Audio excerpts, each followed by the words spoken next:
Schönen guten Tag, hier ist wieder der Klabautermann. Weiter geht's mit der Tutorial-Serie. Ich habe das neue erlernte Wissen aus der letzten Folge schon ein bisschen angewandt und hier die Insel mit Objekten verziert. Unter anderem habe ich auch diesen See erstellt und ich habe gesehen, dass in letzter Zeit öfters mal die Frage aufkam, wie man denn Wasser erstellt. Wasser ist ganz einfach, das ist nämlich ein Objekt wie jedes andere Objekt auch. Gibt's im Asset Browser und wenn man das seinen Vorlieben anpassen möchte, ist das auch ganz leicht. Dazu habe ich auch ein Tutorial im Wiki geschrieben, deshalb werde ich nicht nochmal detailliert aufs Wasser eingehen. Ihr findet den Link wie immer in der Beschreibung. So, heute beschäftigen wir uns mit Vegetation, also Pflanzen aller Art Pflanzen. Und dazu gibt es im Wesentlichen 3 Wege. Als erstes müssen wir im Asset Browser dahin, wo die ganzen Pflanzen sind, nämlich Environment Levels hier bei Vegetation passenderweise. So, jetzt gibt es hier noch verschiedene Unterordner, Pilze, Bäume, alles was man braucht. Über Groups und Layer habe ich ja mittlerweile schon viel erzählt. Ich glaube, so langsam reicht's auch, deshalb werde ich das jetzt nicht jedes Mal kommentieren, wenn ich wieder eine neue anlege. Ach, ich habe hier sogar schon vorgearbeitet und welche für die Vegetation angelegt, umso besser. Beach, damit ist dieser Strand hier gemeint. Damit fangen wir mal an. Wir müssen zu Tools und als erstes will ich das Gardener Tool vorstellen. Das funktioniert äußerst einfach. Hier sieht man 10 Slots, wo jeweils noch kein Mesh definiert ist.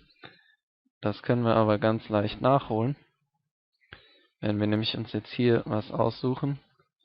Ich nehme einfach mal irgendwas. Hier so ein Farn. Dann klicke ich hier auf Object Mesh und diesen grünen Pfeil. Und dann kommt das, was im Asset Browser markiert ist, da rein. Ich mache mal den zweiten noch eine andere Pflanze. Was haben wir hier? So ein Gras. Das gleiche wieder, grüner Pfeil. 3 mache ich auch noch zur Feier des Tages. Ein Bulrush. So.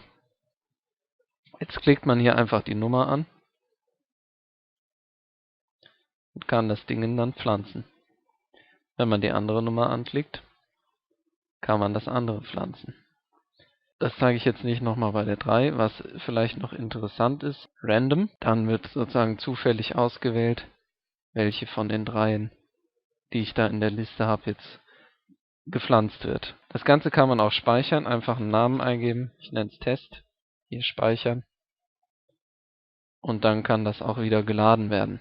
So kann man sich also mehrere Pflanzensets anlegen. Die so gepflanzten Pflanzen kann man einzeln bewegen und auch ganz normal als Objekte löschen. Und die erscheinen auch hier auf der Ebene. Ich mache sie mal wieder weg. So, das war das erste Tool. Jetzt kommt das nächste. Und zwar gehen wir dazu auf Vegetation. Diesmal nehmen wir nicht den Gardener. Und es gibt jetzt hier 2, die wir noch nutzen können, nämlich Paint und Distribution Tool. Wir fangen mal mit Paint an. Als erstes brauchen wir ein Entity Template und das legen wir in dem Ordner an, in dem sich unser Level befindet. Rechtsklick, Create, Entity Template. Das nennen wir jetzt irgendwie aussagekräftig. So. Doppelklick drauf, um es zu öffnen. Dann meistens sind diese Fenster hier furchtbar schlimm angeordnet, also die zurechtschieben. Wir wollen nämlich hier hin zu Entity Class und auf diesen grünen Pfeil. Und dann suchen wir hier, okay, speichern, zumachen, erledigt. Das ist jetzt nur die Vorbereitung. Jetzt müssen wir doch nochmal in den Gardener zurück und ich nehme mal die 4, weil die noch frei ist. Diesmal definieren wir kein Mesh, sondern ein Template. Und zwar das, was wir gerade angelegt haben. Gehen hier rein, wieder grüner Pfeil. So. Jetzt gucken wir, dass hier irgendeine Ebene ausgewählt ist. Und klicken einmal rein. Wir setzen also einmal, pflanzen dieses Template einmal ein. Man sieht jetzt nicht, dass was passiert. Das macht aber nichts, das ist schon richtig so. So, weil jetzt können wir nämlich hier zur Vegetation gehen. Und haben hier in der Liste das Template, was wir angelegt und hier platziert haben, zur Auswahl. So, und jetzt können wir uns Vegetation aussuchen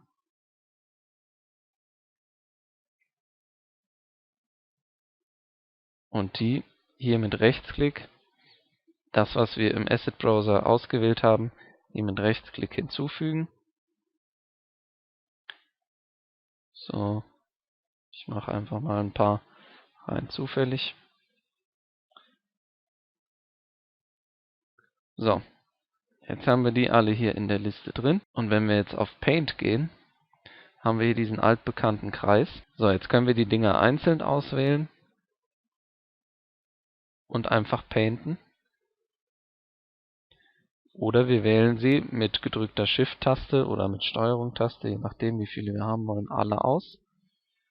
Und dann können wir alle auf einmal painten. Ja, hier ist das Gras und das Schilf, ist alles dabei. Was hier bei diesem Tool noch ein bisschen verbuggt ist, sobald man eine Steigung hat, eine größere, kann es passieren, dass sich der Kreis und der Zeiger voneinander entfernen. Und man sieht, jetzt habe ich geklickt, die Pflanzen sind jetzt dahin gekommen, wo hier dieses Zielkreuz war. Ja? Also der Kreis ist nicht immer exakt, je steiler und je komischer das Terrain ist und je länger man das benutzt. Hier sieht man es wieder ganz gut. Hier ist der Zeiger, da unten der Kreis und ich painte die Vegetation aber nach hier oben. Ja, also nicht auf den Kreis verlassen, sondern auf die Mausposition an dieser Stelle. Wenn ich das Zeug wieder loswerden will, mit gedrückter Shift-Taste, auch hier wieder darauf achten, wo der Mauszeiger ist. Hier unten rechts wird immer in den eckigen Klammern angezeigt, wie viele von dieser Pflanzensorte momentan vorhanden sind. Wenn ich jetzt nur eine bestimmte anklicke, kann ich auch nur eine Sorte hier rauslöschen. Hier gibt es noch ein paar Einstellungen, die gab es auch im Gardener, da habe ich sie ein bisschen übergangen. Man kann jetzt hier für jede Pflanze einstellen ein paar grundlegende Parameter. Das Mesh ist klar, ist Visible ist auch klar, Größe ist eigentlich auch klar. Also wenn wir jetzt hier eine 2 eingeben, ist es doppelt so groß. Und was ganz interessant ist, ist hier das, weil damit kann man die Größe zufällig variieren. Ja, je nachdem, was man da für eine Zahl eingibt. Sieht man, wenn ich jetzt die 5 eingebe, haben wir hier so ein Riesengras oder auch hier ein kleines. So kann man die Bepflanzung deutlich natürlicher wirken lassen. Man kann sie auch am Terrain ausrichten. Wenn ich jetzt hier eine Steigung habe und da drauf painte, ich mache das mal zu und gehe gerade in-game, damit man es besser sieht. Mit Alt-Enter kann man Fullscreen machen. Ich hoffe, der nimmt jetzt so noch auf. So, man sieht, das wird nicht der Neigung vom Terrain angepasst. Das funktioniert beim Gardener Tool, aber beim Paint Tool funktioniert es nicht. Das heißt, je größer die Steigung ist, die man hat, sollte man sich gut überlegen, ob man das Tool benutzt, weil wenn man bergauf läuft, sieht es unter Umständen ziemlich bescheuert aus. Ja, also bei Steigung ist dieses Tool leider nicht so gut zu gebrauchen. Auch wenn es hier die Einstellung Realign gibt, es funktioniert einfach nicht. So, was haben wir noch für Einstellungen? Wir haben die Density, also die Dichte. Was interessant ist und womit, glaube ich, jeder beim ersten Versuch sein Redkit zum Absturz bringt.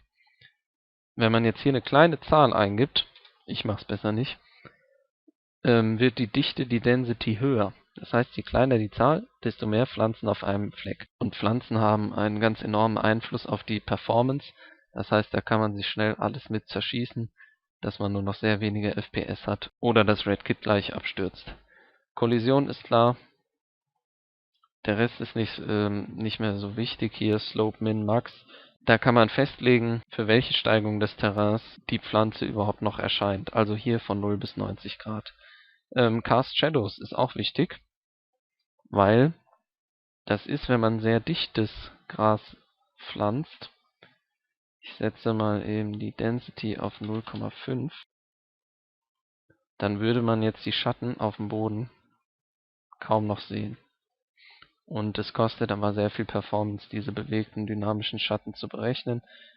Deshalb bei Gräsern muss man gucken, ob das wirklich nötig ist. Wenn man jetzt große einzelne Bäume hat, ist der Schatten natürlich wichtig. Bei sowas fällt es wahrscheinlich nicht auf. Muss man mit seinem Gewissen und der Performance vereinbaren. So, hier die Max Render Distance ist eigentlich auch klar. Ja, irgendwann gehe ich weg davon und dann wird es nicht mehr gerendert. Wenn ich jetzt hier eine 12 eingebe, dann sieht man, poppt das schon ganz schnell aus. kann man auch nutzen, um die Performance zu verbessern. Und das muss natürlich auch immer je nach Pflanze, je nach Größe und nach Verwendungszweck festgelegt werden. So, dann haben wir jetzt noch das Distribution Tool. Das benutzt auch hier diese Entity, die wir angelegt haben. Das heißt, wenn wir da mitarbeiten möchten, müssen wir die gleichen Schritte nochmal machen, mit Entity Template anlegen, einmal im Gardener platzieren und dann auswählen. Ich wähle das jetzt mal an. Vorher muss ich Areas einblenden, weil das funktioniert immer nur innerhalb gewisser Areas. Als erstes muss man die Area auswählen, in der man die Pflanzen aussäen möchte. So, dann, wenn man das hat, geht man auf Pick und dann einfach auf Generate und dann wird hier das Zeug irgendwie zufällig innerhalb dieser Area gepflanzt. Okay, sind jetzt nicht besonders viele, aber ich denke, man sieht, worauf es hinausläuft. Da kann man ganz schön viel einstellen hier mit den ganzen Schiebereglern und Presets und was weiß ich. Und ich muss zugeben, ich habe keine Ahnung, wie das funktioniert. Deshalb kann ich nur zeigen, wie das hier im Grundsatz funktioniert. Wenn man hier nochmal drauf geht, werden die Pflanzen nochmal zufällig neu angeordnet. Ach ja, eine Sache wollte ich aber noch zeigen. Wenn man nämlich hier dieses Foliage Distribution Tool benutzt oder Paint, ich bin jetzt hier auf dieser Ebene, dann hat man nur diesen einen Eintrag, wo wir vorhin einmal im Gardener Tool das Entity Template gepflanzt haben. Das heißt, einzelne Pflanzen können jetzt nicht ausgewählt oder bewegt werden. Das war's dann auch schon wieder für heute. Vielen Dank fürs Zusehen. Bis zum nächsten Mal. Tschüss.